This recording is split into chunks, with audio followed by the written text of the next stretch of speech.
मेहनत बताती है कि परिणाम कैसा होगा, वरना परिणाम तो बता ही देगा कि मेहनत कैसी थी। कुछ कर दिखाना है तो कांटों भरी राह पर चलना पड़ेगा। आसमान को छूना है तो कड़ी धूप में भी तपना पड़ेगा। नमस्कार दोस्तों, यह एक छोटी सी कहानी है। आप इसे ज़रूर सुनें और हमारे चैनल को ज़रूर सब्सक्राइब करें। बहुत पुराने समय की बात है। एक राजा ने जानबूझकर एक बड़ा सा चट्टान रास्ते के बीचों बीच रखवा दिया और वहीं वो पास के एक झाड़ी में छुप गया। क्योंकि राजा चाहता था कि उससे एक नया मंत्री मिले और मंत्री ऐसा हो जो समझदार हो, दयालु हो और मेहनत करने वाला हो। तब राजा ने सोचा क्यों ना एक परीक्षा लिया जाए। इस प्रकार राजा ने सड़क के बीचों बीच वह पत्थर रखवा दिया। अब राजा को इंतजार था कि कौन आता है और इस पत्थर को हटाता है।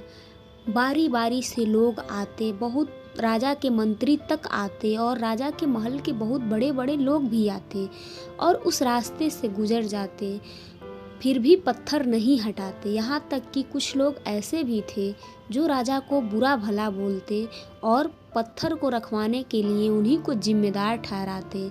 और यहाँ तक कि लोग ये भी बोलते कि कैसा राजा है जिसके व्यवस्था में सड़क का कोई भी काम अच्छा नहीं है।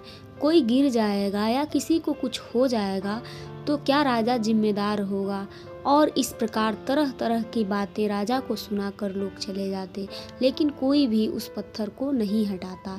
यही क्रम चलता रहा और 4 दिन बीत गए। राजा बहुत निराश हुआ।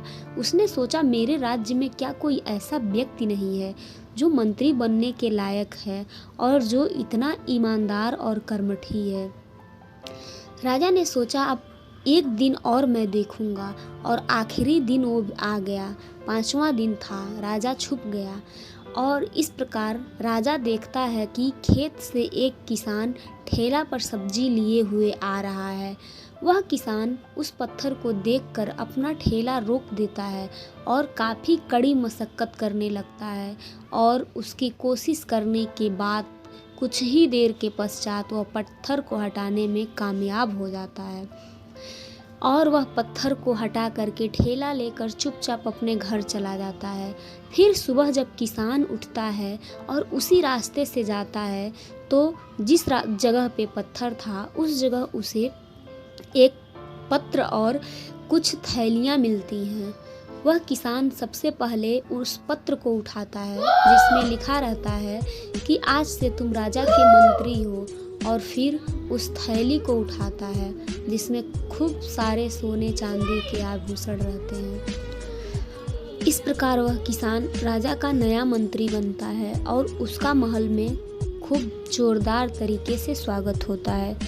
तो दोस्तों, यह छोटी सी कहानी हमें बहुत बड़ी चीज़ सिखाती है कि जीवन में हमारे सामने आने वाली हर बाधा हमें अपनी परिस्थितियों को सुधारने का अवसर देती है, जबकि आलसी व्यक्ति सदैव शिकायत करते हैं।